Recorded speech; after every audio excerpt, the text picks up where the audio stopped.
It's a pleasure to welcome you to the new school. The new school is an evening institution, and I'm delighted that so many of you could make it this morning at 10 o'clock.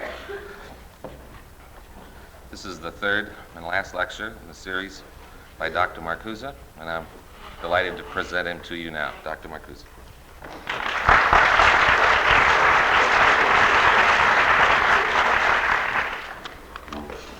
Today I would like to discuss with you some highly speculative remarks on art and the role of art in the Cultural Revolution. If I speak of art, I would like to emphasize that from the beginning. I mean the visual arts as well as music and literature, the generic term. Now, my remarks again, I'm afraid, will leave you correctly in a position where you will ask, what are we supposed to do about it? And I can only say what I said before, that a theory, and especially critical theory, cannot give any direct recipes for action. And still we can say, and it has been said by people who knew what they were talking about, that without theoretical guidance, practice, and especially political practice, is bound to fail. I am going to talk about the role of art in the Cultural Revolution, that is to say, as a potential or actual weapon in helping bringing about revolution. And I would like to start by saying that I think the term Cultural Revolution, as far as the West is concerned, it is entirely different in China. And I'm talking about the Cultural Revolution in the West, especially here in our own country. This expression is the sign of an embarrassment. Cultural Revolution, because obviously we are not in the middle of a political and economic upheaval, and still we are witnessing the all but collapse of many of the most cherished traditional cultural values. But whereas cultural revolution is on the one side an expression of an embarrassment, it is on the other side something very positive, namely it is expressive of the fact that social change today is of a total character, engulfing the entire society in all its dimensions, including, and perhaps today primarily including, non-material needs and values. And this total character of the upheaval going on before our eyes is first of all a problem of communication. The radical social change in process today calls for a new effective communication. It calls for a language, it calls for images capable of transmitting the rupture with the entire traditional culture. That is to say, in more technical terms, it calls for a non-reified, non-petrified language capable of withstanding the cooptive as well as suppressive powers of the establishment, a radically non-conformist language. A language which is not, as all traditional language is, not in its very substance and structure, shaped by and subjected to the requirements of the establishment. Now obviously such a radically non-conformist language cannot simply be invented. Language is nothing artificial that can be arbitrarily or not arbitrarily changed unless such change is in turn rooted in a massive objective base, in objective tendency. Such a language cannot be invented, and it doesn't have to be invented because it exists. And it exists primarily in the domain of the arts, in literature, music, and the visual arts.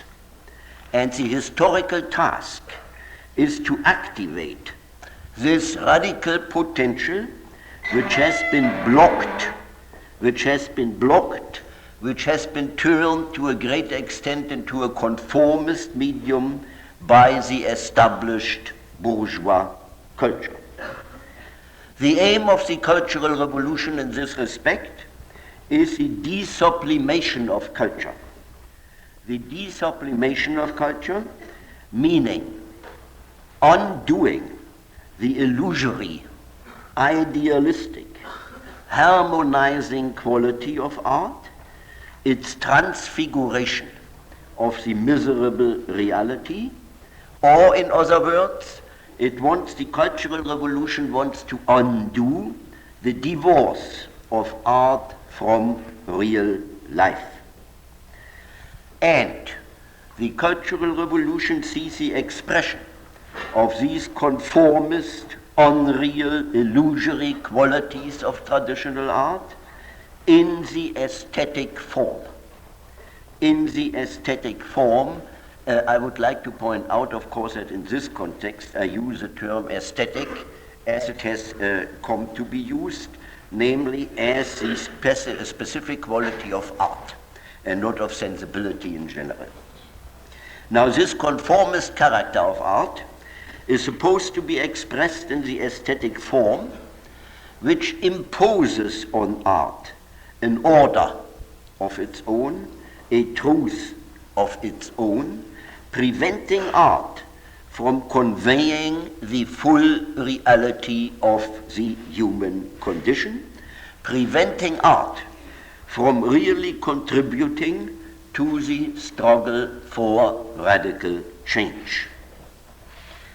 Now, instead of this traditional art, which is supposed to be essentially conformist, instead the Cultural Revolution wants to develop an immediate, sensuous, living culture which responds to and which activates not only the intellect, not only a refined, distilled, elitist sensibility, but rather activates and moves the body and the soul, moves the body and the soul not as vehicles of labor power and its recreation, not as vehicles of renunciation and repression in the interest of an exploitative society, but moves body and soul as vehicles of liberation. And inasmuch as the sublimating aesthetic qualities are at the very roots of bourgeois culture, the Cultural Revolution attacks this culture as a whole in its very roots. Now we have to ask the question, what is bourgeois culture?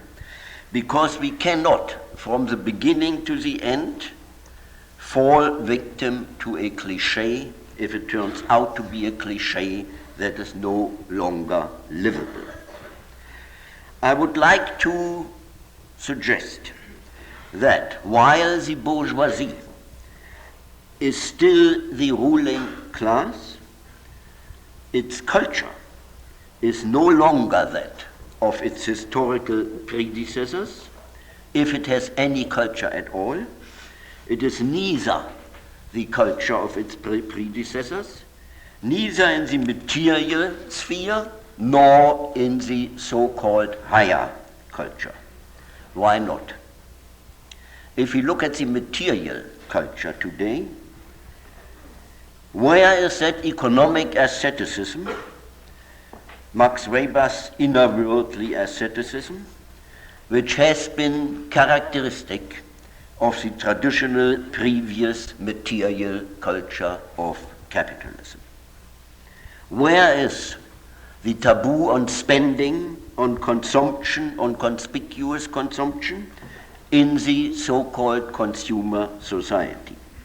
What has happened to the moral puritanism, which really or allegedly motivated the earlier stages of capitalism?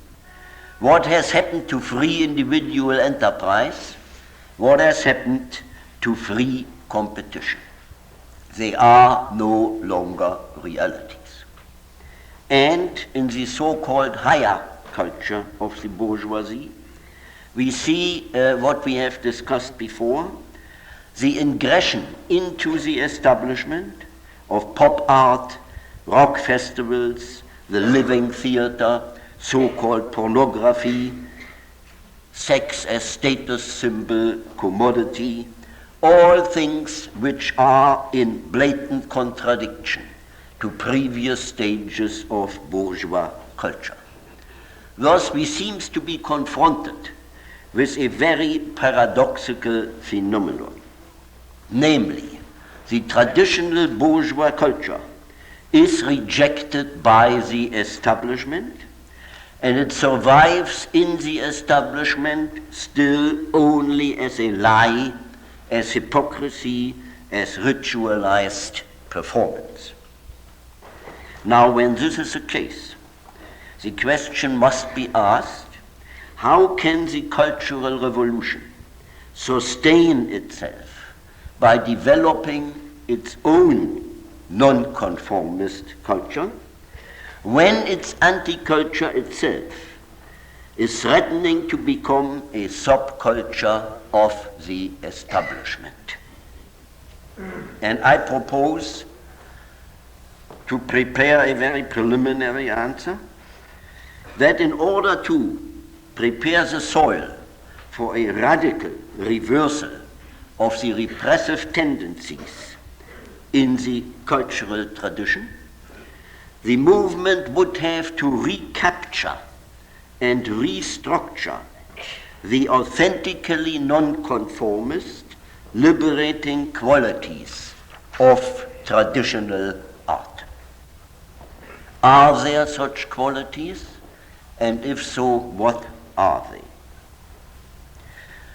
I would like to draw your attention first on a well-known phenomenon, which, however, I think has not been sufficiently emphasized, namely that a thoroughly anti-bourgeois stance permeates the entire art, literature, and music of the bourgeois culture. It is explicit in the representative literature of the bourgeois period. In all of them, you find a strict dissociation from the world of commodities, of the market, of commerce, the indictment of this world. You find in the representative literature of the period the indictment of bourgeois materialism and bourgeois greed. You find the dissociation from the indictment of the distortion of all human relationships in bourgeois society. And this is expressed negatively. I will try to explain it subsequently. This dissociation, this critical dissociation from the bourgeois reality, is expressed in the contemplative character of classical and romantic music, in the so-called Innerlichkeit, I don't know of an English translation, the internal sensitivity and sensibility of the subject, which is supposed to be the achievement of classical and romantic music, and it is expressed in its own language as against the language spoken in the material world. This is the literature in which men and women dare to live and to die for their passion, for their love, and for their hatred. Far from being merely the sublimation of the free economic subject of the bourgeois reality. The subject as it appears in the authentic art of this period is the rejection of the economic subject. The higher culture of the bourgeois period thus contains a methodical contradiction to the bourgeois reality of the period. However, and this is of course the decisive point, a contradiction or a negation which is never direct, never immediate, but which is always broken, internalized, sublimated by the aesthetic form. Now it is this aesthetic form in which, in my view, the nonconformist elements of traditional art are contained in the literal sense of confined. It is this aesthetic form which is attacked, which is supposed to be shattered in order to make way for a new liberating culture, for creative works which express and which can express the unsublimated reality, and which may appeal, works which may appeal to a consciousness and sensibility willing to change the established reality. Let me try to sum up the principal counts of the indictment of the aesthetic form in the Cultural Revolution. It is said that the aesthetic form creates a world of beautiful illusion, that it creates an artistic, that is to say synthetic and unreal harmony and order in the midst of conflict and disorder, that it champions a poetic justice which glorifies and reconciles with the miserable reality. And this illusory fulfillment, this reconciling aesthetic pleasure, turns into a resigned affirmation of the social order. Consequently, repression of the rebellious energy of the life instincts, repression of the liberating destruction that would precede radical social change, and inasmuch as this kind of repression is inherent in the very form, aesthetic form of traditional art, art becomes a factor of stabilization, adjustment, renunciation. Art indeed has functioned as what Aristotle called the catharsis. Art had in the tradition a therapeutic function, a cure. But the cure, the therapy, is false. Mind and body were supposed to be cured, purged, precisely from those disturbing energies which rebel against massive reconciliation and adjustment. By virtue of this therapy, man forgets what is done to him and what he can do against it. And in this therapy, eliminating all the truly rebellious energies of the life instincts, by virtue of this therapy, he can find comfort in a higher order, comfort in a so-called higher truth, which turn out to be unreal. I would like to read to you words that were spoken by Herbert Reed long before the present Cultural Revolution at the first International Surrealist Congress in London in the 30s. There he said, and I quote, "Let it be stated without further preface, classicism represents for us now and has always represented the forces of oppression. Classicism is the intellectual counterpart of political tyranny. The norms of classicism are the typical patterns of order, proportion, symmetry, equilibrium, harmony, and all of those are static and inorganic qualities. They are intellectual concepts which control and repress the vital instincts on which growth and therefore change depend. You will see to what extent these words foreshadow and anticipate what is said today.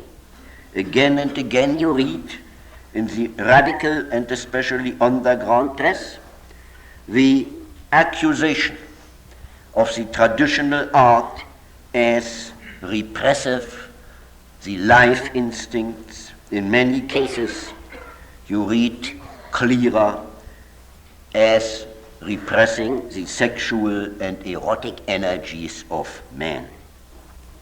I must make a personal remark here. I remember with great delight a skit, I think by Nichols and May, of two young people lying in bed together and listening to Bach and having a hell of a good time by listening to it. I personally could never understand why this kind of music, or if it is not Bach, let's say Beethoven, which is most frequently quoted, is repressive of sexual energy. And I remember that Tolstoy, who knew something about sexuality, saw in Beethoven's Kreutzer Sonata one of the most erotic and one of the most stimulating pieces in music. But I leave the decision to you, and I want to go back to Herbert Reed's word. The affirmative character, the conformist character of art exists. The question is where, and whether it resides in the aesthetic form, and whether the aesthetic form is essentially repressive today. I would like to offer two hypotheses. First, the artistic destruction of the aesthetic form is historically premature and inadequate, vicarious revolt based on a false evaluation of the present situation. And secondly, the artistic destruction of the aesthetic form is self-defeating. It cannot attain what it wants to attain. And I want to discuss briefly these two hypotheses. First, what is the aesthetic form? Of course, I cannot go here into any really adequate analysis, so it must suffice to say that the aesthetic form is, in my view, one of the lasting expressions of the social contradiction between the potential and the actual. The contradiction between the potential and the actual. And the language and images of art communicate that which is not yet communicable in reality. Language and images which may reveal an otherwise inexpressible and invisible truth. That which is as it really is, and that which could be and which ought to be. How can this contradiction, which, as you will see, is in its very essence nonconformist, how can this contradiction be communicated in the aesthetic form? Reed mentions as its primary qualities order, proportion, harmony, and so on. They are indeed essential qualities of the aesthetic forms, but they are neither, as he maintains, intellectual concepts, nor do they, as I suggest, represent the forces of oppression. Rather the opposite is the case. Order, proportion, and harmony, as qualities of the aesthetic form, invoke the pattern of a liberated world where the forces of oppression are bound. The aesthetic form indeed creates order out of disorder, but this order condemns the profound disorder of the established reality, and its central quality, the central quality of this aesthetic order, is that of the beautiful, the non-violent, the coming to rest, the fulfillment. With all these qualities, the aesthetic order is the very negation of the established one. It is not the order that is represented by the forces of oppression, but much rather the order of which all the romantic characters of traditional art and literature dream. It is the order that would prevail in the land of Mignon. It is the order that would prevail in the land of Tristan. It is the order of Baudelaire's Invitation au Voyage. It is the order of the landscapes of Claude Lorraine, of Cézanne, of Monet.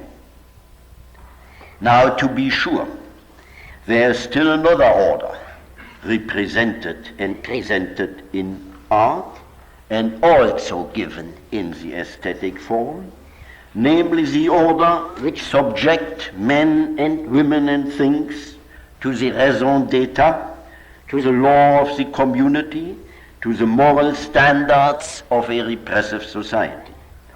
The order which demands resignation, control of the vital instincts, repressive sublimation.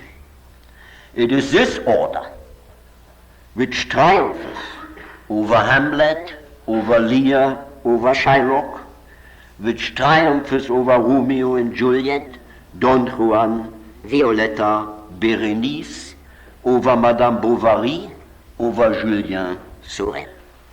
This is the repressive order which is indicted in these works of art. And even where the allegedly impartial justice of the oeuvre absolves the established reality and glorifies the right of this reality to destroy the rebels and outcasts and offenders, the aesthetic form itself denies this impartiality. I think it is safe to say, and I hope you can correct me if I am wrong, that in the authentic works of art, no matter who wins, the final right, the truth, is in the passion and sensibility of the victims of the established order, of the outcasts, of the defenders, and not of their executioner. And the rationality prevailing in these works is not the rationality of the oppressors, which is that of the established order. I can give you offhand only two familiar examples. If I see correctly, the only real human being in Balzac's Illusion perdue is the whore Esther. And in Verdi's La Traviata, it is not the repressive father figure representing the established order, but it is the prostitute Violetta that is allowed to think one of Verdi's most passionate and beautiful music. That is the denial of the poetic justice in the aesthetic form itself. To be sure, the aesthetic transformation of reality is an imaginary translation only, and it must be imaginary because as long as human freedom and fulfillment have not become real, only the imagination can project and make visible that which is not yet. In art, in authentic art, imagination becomes a subversive force. And I believe that this subversive force is inherent in art. Now, what is the conclusion of this brief analysis? If I'm right in what I'm suggesting, it would follow that art can fulfill its negating subversive function only as art, only through the aesthetic form itself. The political quality of art is nothing extraneous to art, and it can come to fruition only if art remains art, that is to say, remains alienated, dissociated from the established reality. A few remarks in explanation of this utterly reactionary thesis. I'm fully aware of it, and it wasn't really, for me, rather painful to work on it and to present it.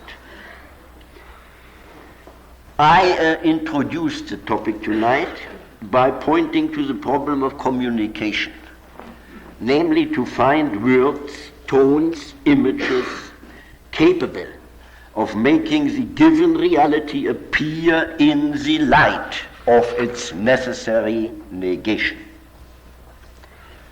In order to be able to show that which is in the light of that which is not yet, and show it not in abstract concepts, intellectual concepts, show it not through a sociological or psychological analysis, but show it immediately in a sensuous form, intuitive.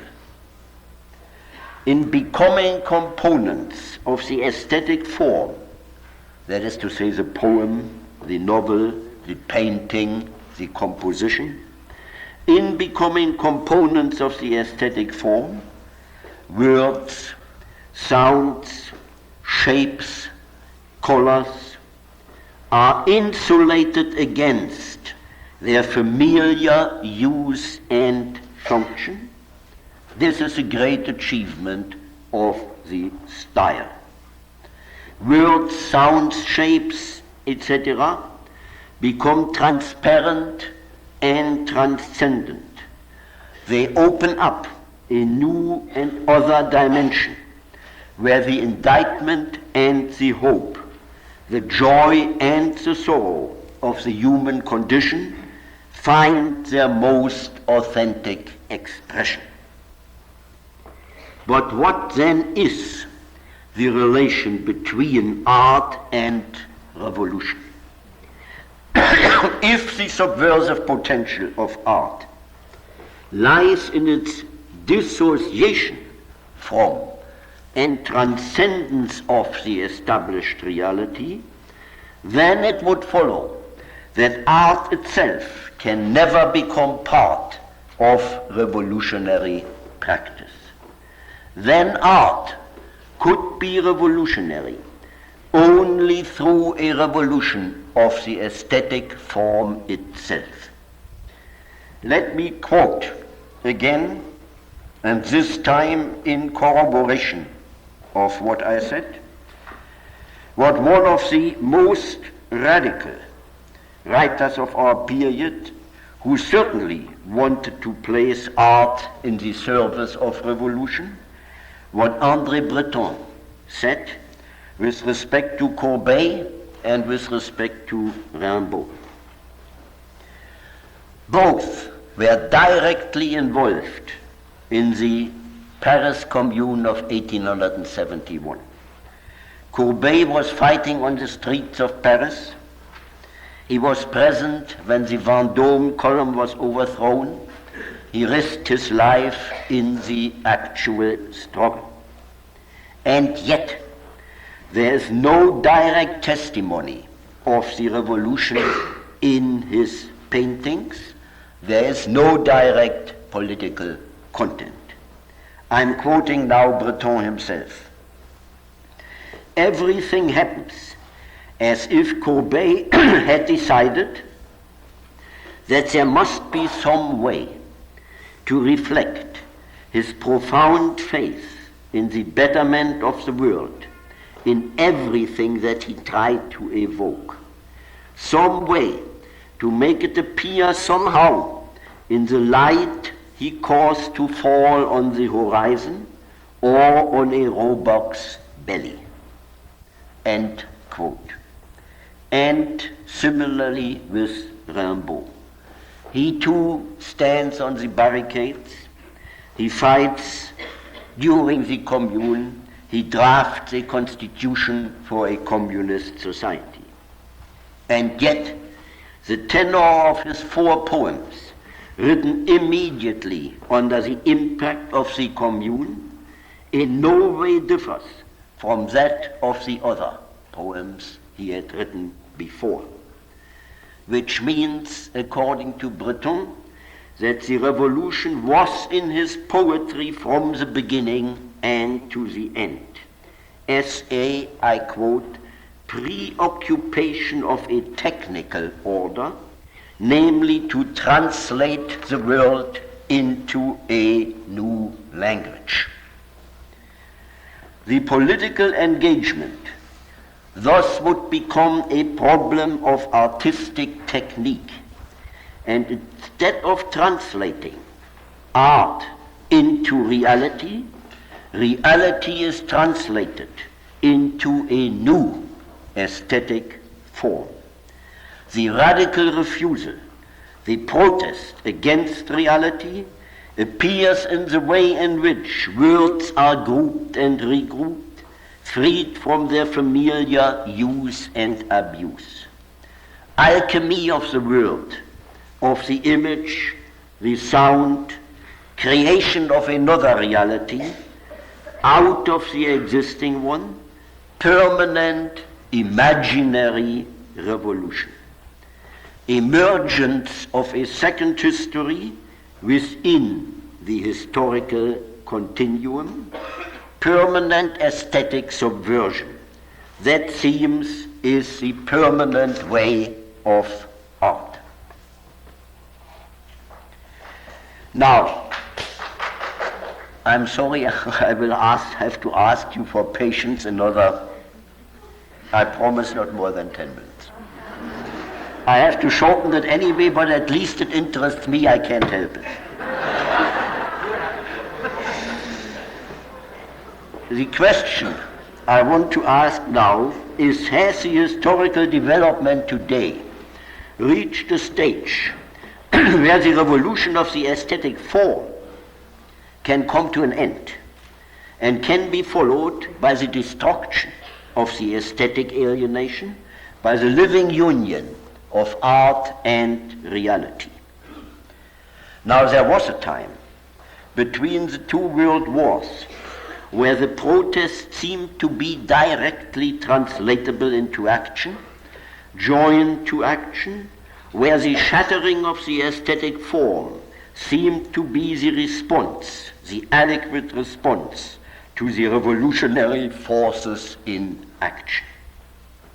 Then, as the societies of the West were subjected to the global counter-revolution, as the labor movement suffered total defeat, a defeat from which it did not recover until today, at the time when the Moscow trials began, at precisely this time, Antonin Artaud formulated the program for the abolition of art. En finir avec les chefs-d'œuvre. Art must become the concern of the masses, la foule. Art must be an affair of the streets, and above all of the organism, the body of nature. Thus it would move men, would move things, for il faut que les choses crèvent pour repartir et recommencer. And Artaud explains the physical force of art. I remind you again that was written in the early 30s. He refers to the serpent, and he says, I quote, "The serpent moves to the tone of the music, not because of the spiritual content of the music, but because the vibrations communicate themselves through the soil to the serpent's entire body. Art has cut off this physical communication and deprived motion from the repercussion in the organism. This unity with nature must be restored. Beneath the poetry of texts, there is poetry tout court, without form and without text. This natural poetry must be recaptured, which is still present in the eternal myth of mankind, such as beneath the text in Sophocles' Oedipus and in the magic of the primitives. Its liberation is prerequisite for the liberation of the human being itself. For we are not free, and the sky can still fall on our head. And the theater is made first of all, in order to teach us all this." End quote. To attain this goal, Artaud thought, the theater must leave the stage and go on the street to the masses. And it must shock, truly shock, and shatter the complacent consciousness and the complacent unconscious. I quote again Artaud. He wants a theater where violent physical images crush and hypnotize the sensibility of the spectator, seized in the theater like by a whirlwind of superior forces. End quote. Now, already when Artaud wrote, the superior force was of a very different kind than he imagined, and this superior force seized man not to liberate, but rather to enslave and destroy him more effectively. It was the beginning of the fascist era. And today, what possible language, what possible image can crush and hypnotize minds and bodies who have learned to live in peaceful and very tolerable coexistence, even profiting coexistence with genocide, torture, prison, insane asylums, and so on. And if Artaud wants a constant sonorization, sounds and noises and cries, first for their quality of vibration, and then for that which they represent, we ask today, has not the audience, any audience, even the natural audience of the streets, long since become familiar with the violent noises, cries, which are daily equipment of the mass media and of reality, the daily equipment of sports, of the highways, the places of recreation? Violent noises can no longer break the oppressive familiarity with destruction. If, again, that is the case, it seems that even Artaud's most radical exhortation for a living art is no longer sufficient. And I want to suggest at the end, and now really the end, that the bridging of the gap between art and the people, between the theater and the street, can only be the result of political action and political education, but that in the meantime art has to find its own way of subverting the aesthetic form and creating a new form. The talk of the end of art, the abolition of art, is today even more widespread than at the time Artaud wrote. I believe it is only when men have come to see through the established societies, when they are seized, indeed, physically and intellectually, by the magnitude of the crimes and by the possibilities literally at hand to stop these crimes, that they set out to build a better world.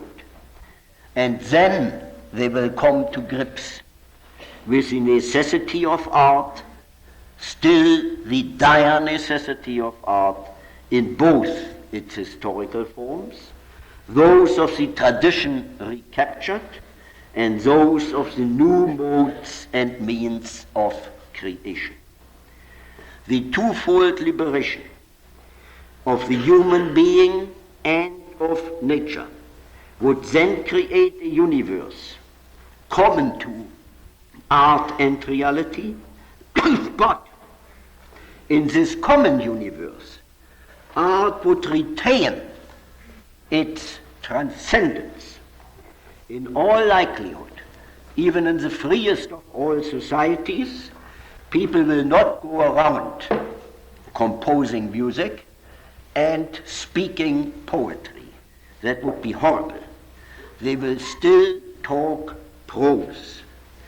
The end of art is really conceivable only if men are no longer capable of distinguishing between true and false, between good and evil, between beautiful and ugly, between the possible and the real. And this would indeed be the state of perfect barbarism at the height of civilization. And such a state is, I'm afraid, a real possibility. Thank you.